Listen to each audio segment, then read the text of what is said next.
v Corsingu. Na pretekoch, kde psi lovia imitáciu živej koristi, boli súťažiaci z 5 krajín. Tento rok sa po lúkach preháňalo až 76 chrtích šampiónov.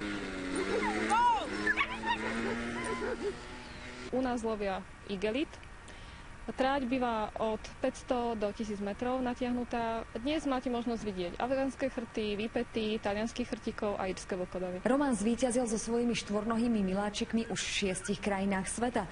Chrtie plemená si podľa neho nevyžadujú špeciálny výcvik. Šampióna vychová len ten, kto je ochotný sa so psíkom prechádzať aspoň 3 hodiny denne. A toto je ďalšia rada profesionála. Strava musí byť vydatná, dobrá, pestrá, ale ja si myslím, že to musí byť skutočný ten vzťah k tomu zvieraťu.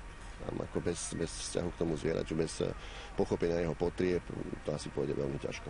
So svojím chrtom sa na súťaži zúčastnila aj 8-ročná Petra. Trénujem ho tak, že si zoberiem takú košku zo zajaca a priviažem si to na špagát a potom to tak ťahám. Nevíte, jak to dopadne. Jestli ten pes doběhne, nedoběhne, zrovna tak jako na výstavách, tak i na tom karsingu. Ale ten karsing je pro ně přirozenější, protože oni vlastně jakoby loví. Rozhodcovia pri karsingu hodnotia vytrvalosť, odolnosť, inteligenciu a rýchlosť psov. Pri tomto športe ide o to, či by mal pes reálnu šancu uloviť tú návnadu, teda korisť.